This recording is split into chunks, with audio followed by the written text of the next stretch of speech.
So we've arrived at Caesarea Philippi, about an hour north of the Sea of Galilee. Yes. And walking up to it, this thing is just enormous. It's huge. It really is a beautiful location, and there are a number of things here I want to show you.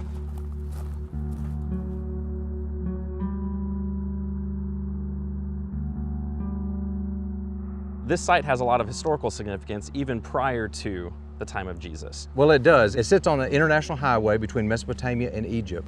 And so there was a lot of traffic through here. Okay. People would come through the city, they would trade here, they would stay here, but they would also come here to worship. And what they worshiped was a grotto and temple dedicated to the god Pan, and that's where the name Paneas came from. Okay. Now, since then, the word has changed a little bit, and we now call it Banias. Okay. Changed the P to a B. And this was set up by Herod Philip II, the son of King Herod. Okay, so this is Herod the Tetrarch. Mhm. We read about him. Correct. And in this same area, we also have something that was built in dedication to one of the Caesars, Caesar Augustus.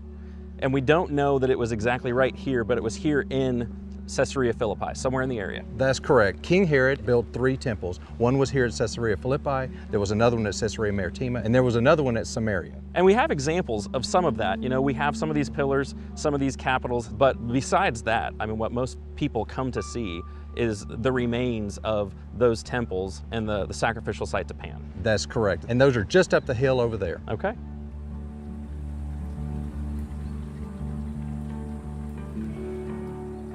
So below us is what? This is the Banias Spring. It's one of the 3 rivers that lead into, they're the headwaters for the Jordan River. Okay, so this connects with the Jordan a little ways down. Yes. Okay. When we first walk up, it's very peaceful. You've got one of the headwaters rolling by, but then when you turn the corner and go up the hill, it's just this stark red cliff face with temple ruins. The sun is baking you.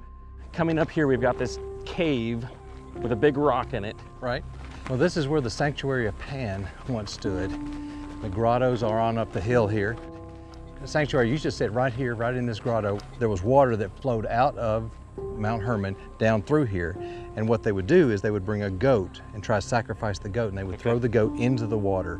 And if the goat sank, that was good. If it did not and it floated, that meant that Pan rejected their sacrifice. Unfortunately, at that point, the next sacrifice was a child. And so they would bring a child up here and throw the child into the water. That's horrible. Yes.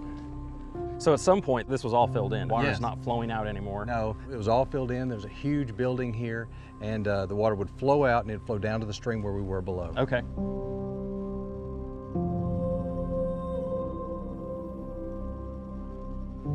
So this is the court of Pan, and we're walking up into this grotto area with a niche, with this shelf. What would have been put on this shelf? They would put all kind of idols and other things dedicated to the god Pan on Okay, it. now there are a lot framing this grotto on the outside as well, so those would have been filled They would have been filled as well. with statues and idols as Yes. well. So a very, very idolatrous place. That's right. Okay.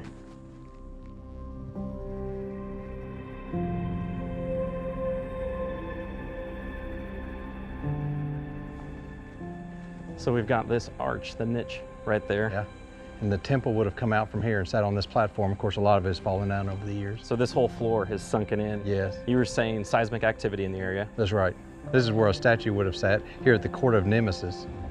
They would have had a huge temple right here for them to come up and worship. You see niche after niche after niche where they had idol after idol after idol. You can just imagine the lighting that would have been there, the candles that would have been there, incense that would have been offered there. This was a huge deal. Yeah, you see floors and columns and things that have, of course, fallen over over the years. That these used to be temples. These used to be sanctuaries. These are places where people would go and worship these idols. And that's what the city was known for. So to see all of that just makes you realize how empty all of that idolatry was and how it didn't help the people who observed all of that. It didn't help the people to sacrifice the animals and their children. The niches are empty, the idols are gone, the floors are a mess, the columns are knocked over. That is not the answer. Idolatry is not the answer. And it didn't benefit those people in the least to worship those things. Normally when you come here and you're helping people understand why this is so significant, there's a specific passage that you like to read and explain. I do. I think it's interesting that as Matthew wrote his gospel, there are some times in which he tells us exactly where things took place, and then there are other times in which he doesn't. For instance, the Transfiguration. We're not exactly sure where that took place. Or something like the Sermon on the Mount. We're not exactly sure where that took place. When he came to this story, he made the specific decision to tell us it happened at Caesarea Philippi. And I'm forced to ask the question, why? Let's read this passage here. Now, when Jesus came into the district of Caesarea Philippi, he asked his disciples, "Who do people say that the Son of Man is?"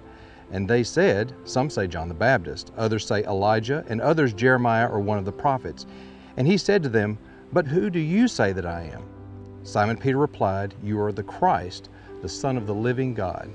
And I think Peter's response is so significant. If you look at Peter's answer and think about the role of the city and the nature of the city and the grottos and temples and everything that are up on the hill, what he's doing is drawing a distinction between the living God that Jesus is the Son of and the dead false idols here in Caesarea Philippi. And I think that's exactly why Matthew told us this event took place here. So by going up there and seeing the temple to Pan, they're contrasting those dead idols with who Jesus is. Correct. Who he's claiming to be. Peter is saying that's who he now believes Jesus to be. That's correct. Being here and seeing that helps put all of that in perspective. It helps me visualize exactly what Jesus was trying to communicate, what he was trying to compare and contrast. I'm so glad that we came here to see all of that. Absolutely. For any Bible student, that text is probably one of the most critical or important pinnacle passages in the entire New Testament. And so to go to the place, the region where Jesus asks that question and Peter answers it is just huge. One of the things that you realize when you go to the site, this is a place where they're worshiping dead idols. This is a place where they're sacrificing animals to things that don't exist. And in some cases, they are sacrificing their children. They're sacrificing their sons to these things that don't exist. In contrast to that, the Son of the living God asking the question, do you realize who I am? I'm the Son that's going to be sacrificed.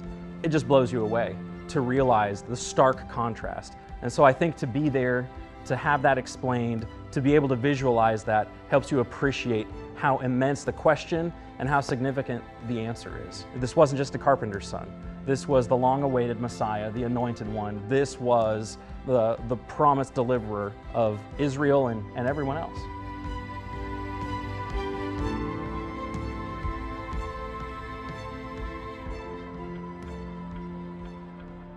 In this episode of Following the Messiah, we've been trying to look at different events in the life of Jesus where his identity is being questioned, where people are trying to figure out, who is this man? We talked about Simeon and Anna at the dedication of Jesus at the temple, them acknowledging that this is the Lord's Messiah.